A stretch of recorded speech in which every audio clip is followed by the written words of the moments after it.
wabarakatuh. Selamat siang untuk teman-teman. Perkenalkan, nama saya Vicky Haryonibowo dari Teknik Mesin 2017. Di sini saya akan memberikan tutor tentang praktikum fisika mengenai modul 1, yaitu pengukuran dasar. Di mana dalam praktikum ini teman-teman akan diberikan pengetahuan bagaimana cara menggunakan alat-alat ukur. Di sini kita menggunakan 3 jenis alat ukur. Langsung aja kita masuk ke tahapan praktikumnya. Di sini sebelumnya teman-teman bisa dilihat di sini ada alat dan bahan yang akan kita gunakan. Pertama-tama di sini kita ada yang namanya jangka sorong, alat ukur yang akan kita pakai. Terus ada yang kita gunakan lagi adalah mikrometer teknis, dan di sini ada neraca teknis. Nah, lalu kita menggunakan benda kerja sebanyak 3 buah dengan bahan yang berbeda. Pertama, menggunakan bahan kuningan. Terus yang kedua menggunakan bahan tembaga. Dan yang ketiga menggunakan bahan dari besi. Itu alat-alat dan bahan yang akan kita gunakan dalam praktikum. Untuk tahapan praktikumnya, pertama-tama teman-teman di sini pilih 1 buah benda yang akan teman-teman gunakan. Pertama, teman-teman tentukan dulu 3 bidang yang akan teman-teman ukur, yaitu panjang, lebar, dan tinggi. Nah, di sini kita sepakati bagian terpanjang dari benda itu adalah panjangnya. Terus ada bagian terpanjang kedua, itu kita jadikan sebagai lebarnya. Nah, ada bagian terkecil dari benda ini kita jadikan sebagai tingginya.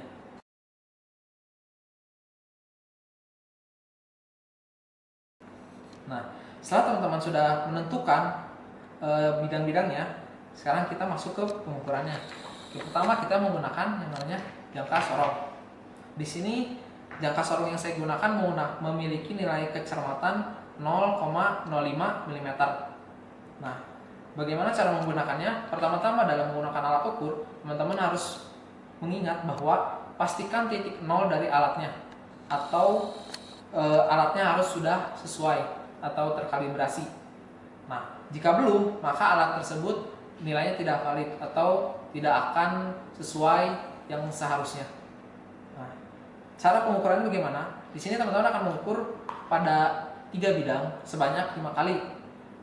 Pertama, bagian panjang. Tadi bagian panjang adalah bagian terpanjang dari suatu benda. Berarti dari sini sampai sini. Nah, kita ukur. Bagaimana cara ukurnya? Kita ukur seperti ini. Teman-teman letakkan benda dengan jangka sorong yang akan teman-teman ukur. Lihat bidangnya. Pertama kita ukur di bidang sebelah sini. Kita tentukan itu sebagai posisi pertama kita melakukan pengukuran. Nah, kita kan tadi membutuhkan 5 kali pengukuran. Maka kita lakukan lagi di bidang sebelah yang lain. Misalnya di ujung sebelah sini. Itu berarti kita sudah mengukur sebanyak 2 bidang pada bagian panjang benda. Nah, teman-teman lakukan hal tersebut sebanyak 5 kali pada posisi yang berbeda untuk mencari panjangnya. Nah, untuk mencari lebarnya, tadi lebarnya adalah lebar yang paling kedua, yaitu dari sini sampai sini. Berarti teman-teman lakukan pengukuran seperti ini. Caranya sama, teman-teman tinggal mengulangi aja, cuman berbeda bidang dan posisinya nanti ketika teman-teman melakukan pengukuran. Nanti untuk yang terakhir bidangnya yang diukur adalah bagian tingginya.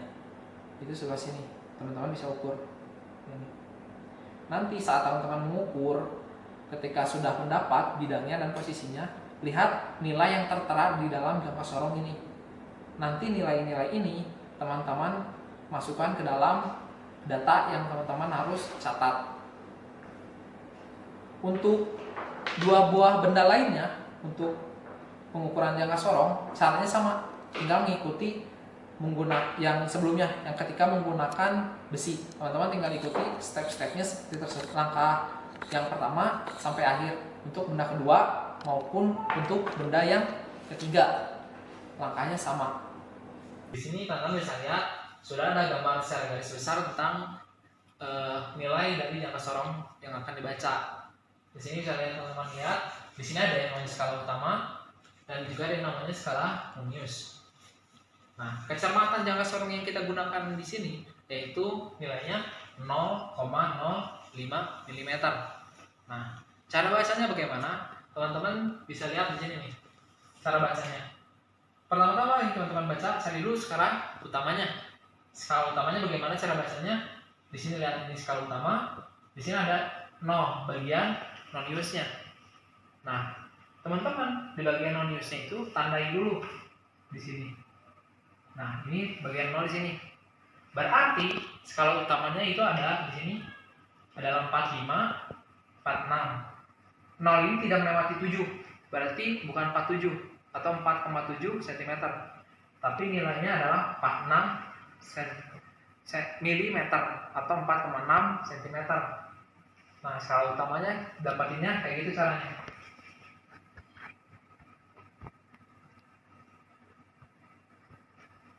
Nah, setelah teman-teman dapat skala utamanya, teman-teman cari skala non-use-nya. Skala non-use-nya bagaimana cara dapatnya? Teman-teman lihat di skala non-use, ini sudah saya tandai garis untuk yang dibaca di skala non-use. Skala non-use itu caranya, teman-teman yang ada di skala utama dan juga yang ada di skala non-use, garisnya lurus atau sejajar. Nah, ini sudah saya bulatkan bagian yang lurus garisnya. Nah, teman-teman tinggal hitung di sini. Caranya skala non-use dihitung. 1, 2, 3, 4, 5, 6, 7, 8, 9, 10, 11, 12. Di sini teman-teman dari ke sini, dari 0 ke setengah itu 1 garis. Dari sampai 6, teman-teman dapat 12 garis. Masukin nilainya 12.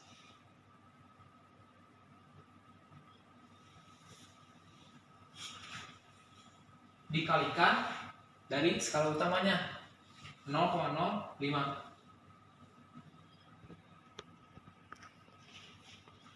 Nah, 12 kali 0,05 nilainya adalah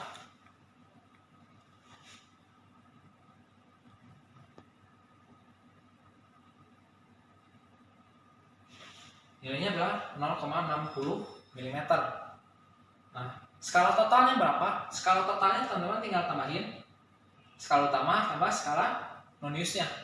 Jadi skala totalnya adalah 46,60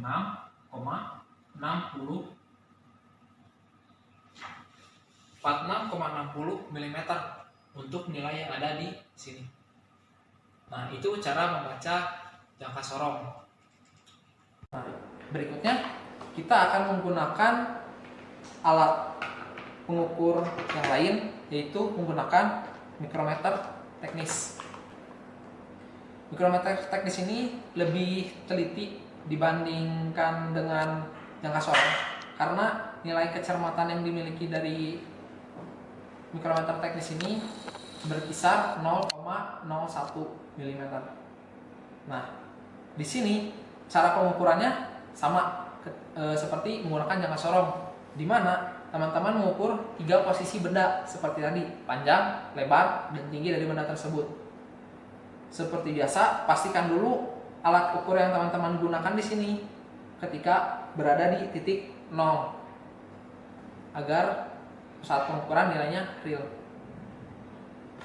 Pertama, saya contohkan ketika teman-teman ingin melakukan pengukuran di sini untuk menggunakan mikrometer teknis karena ada keterbatasan dari panjangnya, teman-teman hanya mengukur bagian tingginya saja, tingginya yang sebelah sini.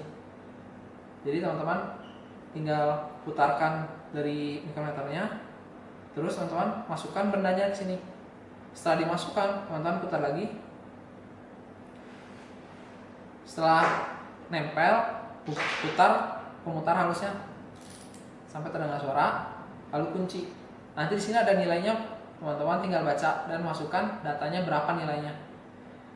Di sini teman-teman mengukur tingginya sebanyak 5 kali, seperti itu. Dan untuk 2 benda lainnya caranya sama, seperti itu. Tinggal mengulangi langkah untuk yang pertama tadi dicontohkan. Oke.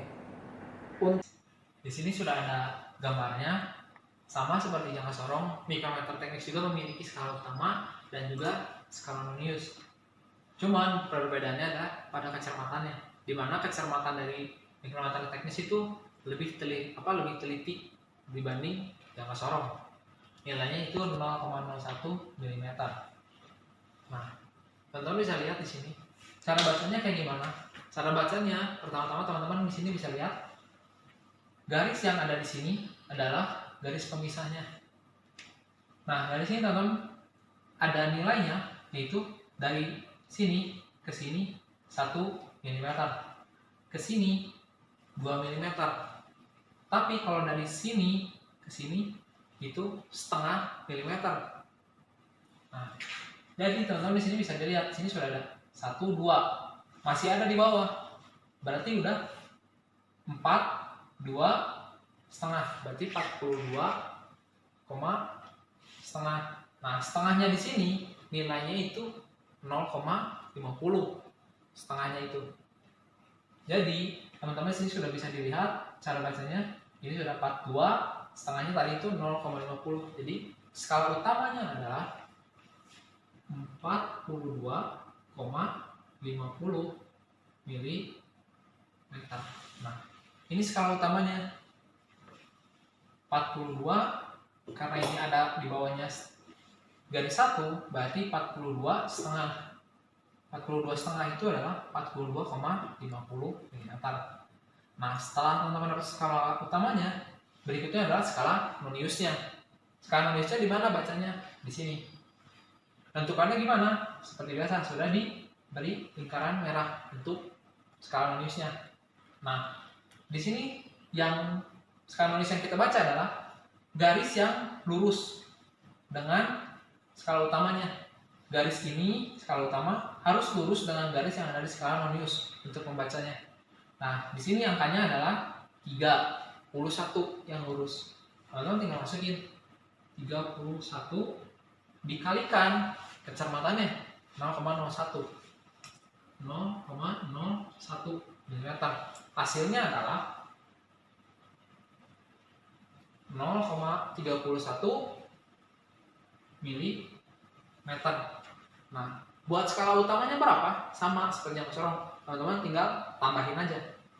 Sebelumnya ada 42,50 ditambah 0,31. Jadi hasil totalnya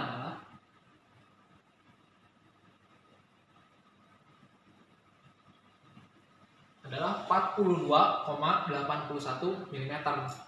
Nah, cara membacanya seperti itu. Tetapi ketika nanti teman-teman di sini tidak ada tepat di bawah garis ini, maka hasilnya adalah 42 saja, tidak perlu ditambah setengah, karena garis yang bawah ini menandakan nilainya adalah setengah, dan setengah ini di bawah ini nilainya adalah 0,50. Untuk berikutnya, di sini teman-teman akan mengukur massa dari suatu benda yang teman-teman gunakan, yaitu massa dari ketiga jenis benda yang teman-teman tadi gunakan menggunakan neraca teknis 4 lengan. Di sini yang harus teman-teman perhatikan, alat ini harus dikalibrasi terlebih dahulu. Kalibrasinya seperti apa? Di sini ada garis, dan garis dari ini itu harus berada sejajar atau posisi ketika dia naik dan turun sama. Itu dikatakan alat tersebut sudah terkalibrasi atau dapat digunakan. Kalau belum, teman-teman harus melakukan kalibrasinya. Caranya dengan memutar gunting-gunting di ujung ini. Nah, sekarang alat ini sudah dikalibrasi, maka kita tinggal melakukan pengukurannya. Caranya bagaimana? Ambil satu benda yang akan diukur. Contoh ini kita ambil tembaga untuk diukur. Nah, teman-teman simpan di sini. Nah, nanti teman-teman di sini menggerakkan pemberat mulai dari nilainya yang ratusan gram, puluhan gram, satuan gram, sampai desimal. Nah, pertama-tama kita majukan ke bagian yang 100 gram dulu. Nah, ini udah di 100 gram dan ini tidak turun, berarti kita masih bisa naikkan sampai ke 200 gram. Nah, 200 gram belum turun, berarti ini masih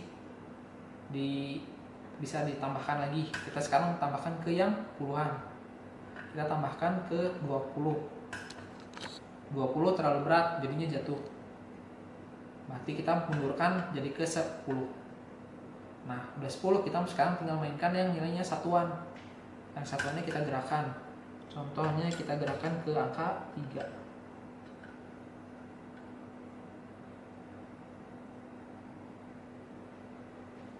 Angka 3 masih belum. Berarti ada di angka 3. Ini tinggal kurang dikit. Kenapa kita cari tahu kurang dikit? Karena nilai dari benda ini dia harus kembali lagi ke tengah. Kita mainkan ke yang desimalnya. Teman-teman tinggal main ke bagian desimal. Nah, kita anggap saja alat ini sudah pada posisi tengahnya atau sejajarnya. Nah, terus berapa masanya? Masanya teman-teman tinggal menambahkan dari ratusan, puluhan, satuan, dan desimal.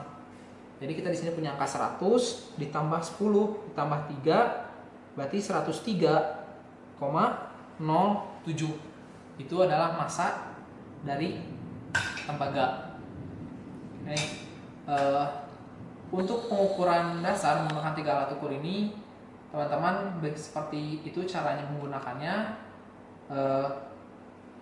Jika ada yang ingin ditanyakan, teman-teman bisa tanyakan ke asistennya. Penjelasan dari saya untuk teman-teman hari ini sekian.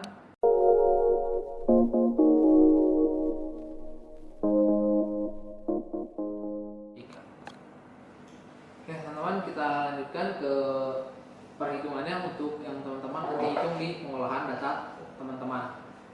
Di sini teman-teman akan mengolah data panjang, lebar, dan tinggi dari masing-masing benda kerja.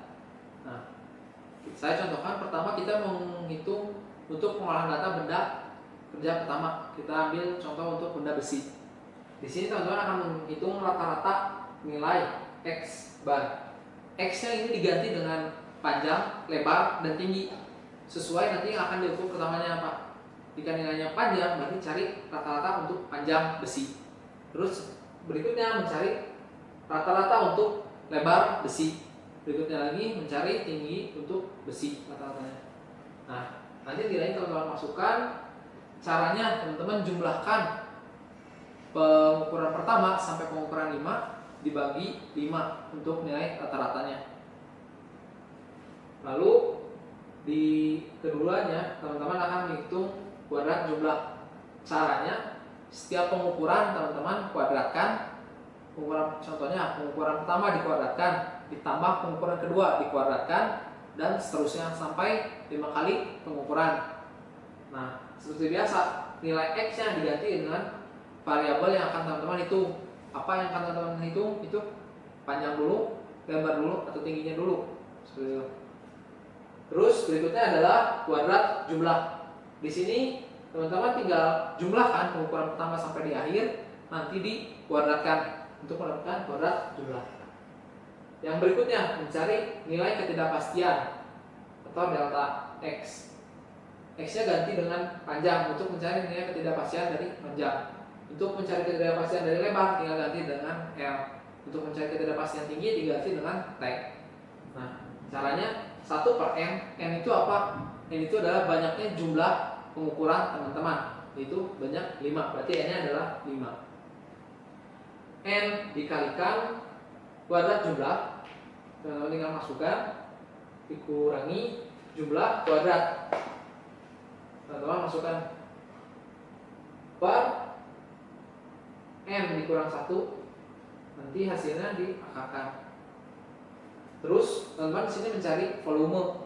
Volumenya teman-teman hanya menghitung rata-ratanya. Berarti teman-teman hanya menggunakan panjang rata-rata yang tadi sudah dicari, lebar rata-rata, dan tinggi rata-rata yang sudah tadi dicari. Teman-teman tinggal kalikan untuk mendapatkan volumenya. Lalu setelah volumenya teman-teman dapat, teman-teman menghitung massa jenisnya. Rho. Caranya bagaimana? Itu menghitung dengan cara tadi sudah menghitung massanya teman-teman masukkan ke sini, lalu bagi volume yang teman-teman tadi sudah hitung masukkan ke sini. Setelah itu dapat massa jenisnya. Yang berikutnya yang 7, teman-teman cari nilai interval. Nilai intervalnya itu adalah A, batas minimum atau batas bawah, dikurang dari X rata-rata, kurang dari B, nilai maksimum atau batas atas.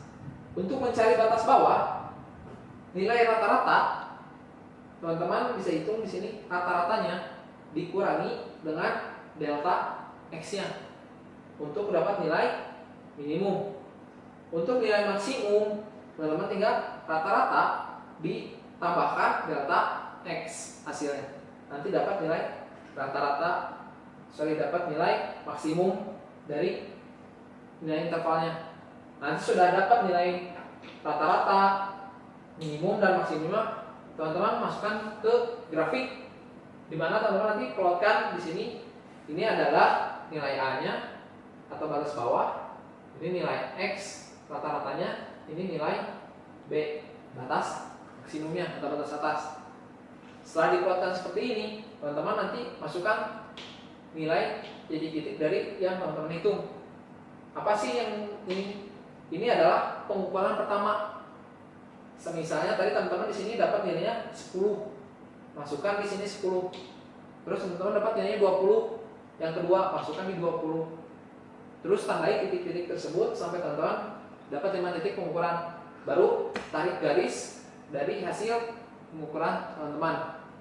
Nah, untuk grafik, teman-teman nanti ada grafik untuk panjang, lebar, tinggi. Itu untuk satu benda. Untuk dua benda berikutnya, caranya sama, tinggal mengikuti perhitungan awal ini. Stepnya ikuti lagi dari awal sampai akhir, seperti itu.